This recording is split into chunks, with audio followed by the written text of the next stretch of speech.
Assalamualaikum warahmatullahi wabarakatuh. Perkenalkan, nama saya Mulison, NPM 1921020398. Saya dari kelas G, Fakultas Syariah, jurusan Hukum Tata Negara. Di sini saya akan mempresentasikan pertemuan kelima mata kuliah Filsafat Hukum Islam, yaitu instrumen dalam filsafat hukum Islam. Sebelum kita ke instrumen dalam filsafat hukum Islam, saya akan memberikan pengertian sedikit tentang filsafat hukum Islam.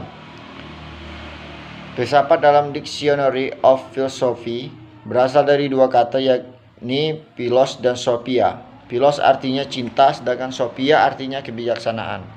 Philosophy as love of wisdom, filsafat sebagai pemikiran mendalam melalui cinta dan kebijaksanaan. Filsafat hukum Islam, filsafat hukum adalah pengetahuan tentang pemikiran mendalam, sistematis, logis, dan radikal tentang berbagai aturan yang berlaku dalam kehidupan manusia, baik aturan bermasyarakat maupun aturan bernegara. Filsafat hukum Islam adalah pengetahuan tentang hakikat, rahasia, dan tujuan hukum Islam yang baik yang menyangkut materinya maupun proses penetapannya, atau filsafat yang digunakan untuk memancarkan, menguatkan, dan memelihara hukum Islam sehingga sesuai dengan maksud dan tujuan Allah menetapkannya di muka bumi, yaitu untuk kesejahteraan umat manusia seluruhnya. Dengan filsafat ini, hukum Islam akan benar-benar cocok sepanjang masa. Pengertian syariah dan fikih serta ciri-cirinya. Makna harfiah syariah adalah jalan menuju sumber kehidupan. Syariat adalah rujukan tindakan umat Islam dalam beragama yang erat hubungannya dengan masalah akidah, ibadah, dan muamalah.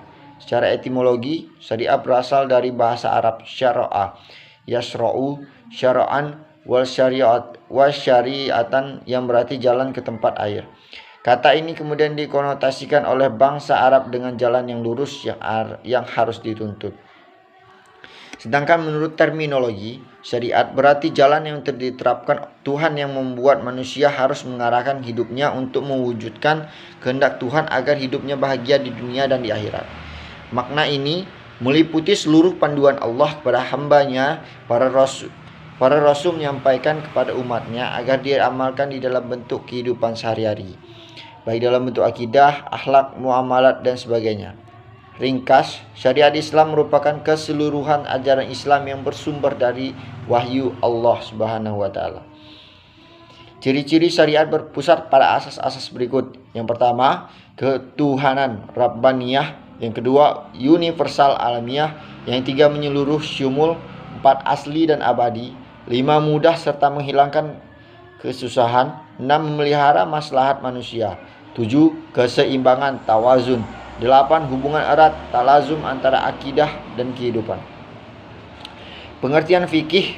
Fikih artinya paham, faham, sedangkan secara istilah fikih adalah pemahaman mendalam para ulama tentang hukum syara' yang bersifat amaliyah atau praktik yang digali dari dalil-dalil terperinci. Fikih diartikan sebagai ilmu yang mengkaji syariat secara sistematis. Kata fikih bermakna faham al-asyarah al-dakikah, paham yang mendalam, mengetahui pemahaman terhadap pembicaraan orang lain, atau mengetahui sesuatu dan memahami dengan baik.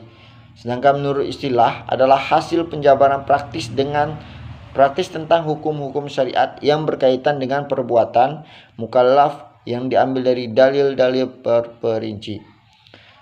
Fikih sering disebut juga dengan jurisprudensi. Pengertian tasri'. Tasri' adalah kata yang diambil dari lafaz syariah yang artinya jalan yang lurus. Secara terminologis, tasri' oleh para fuqaha diartikan sebagai hukum-hukum yang ditetapkan oleh Allah bagi hamba-hambanya yang diungkapkan melalui perantara Rasulullah Sallallahu Alaihi Wasallam agar manusia melaksanakan hukum-hukum tersebut atas dasar keimanan, baik hukum yang berpanutan dengan perbuatan badaniyah manusia maupun yang berkaitan dengan masalah akidah, akhlak, dan budi pekerti. Syariah dalam pengertian itu dipetik kata tasri' yang artinya menciptakan undang-undang dan membuat kaidah-kaidah. Tasri' dalam pengertian tersebut adalah membuat undang-undang, baik undang-undang yang dibuat bersumber dari ajaran agama yang disebut dengan tasri' samawi, samawi maupun dari perbuatan manusia dan hasil pikirannya yang dinamakan dengan tasyri' wadi'i. Pengertian di atas memberikan pemahaman bahwa tasyri' merupakan proses pembuatan undang-undang yang diambil dari syariat. Oleh karena itu, syariat yang diturunkan oleh Allah Subhanahu wa taala dan yang datang dari Nabi Muhammad SAW belum berarti telah menjadi tasyri'. Sebaliknya, tasyri' di dalamnya adalah substansi dari syariat Islam. Begitu saja yang dapat saya sampaikan. Wabillahi taufiq wal hidayah. Wassalamualaikum warahmatullahi wabarakatuh.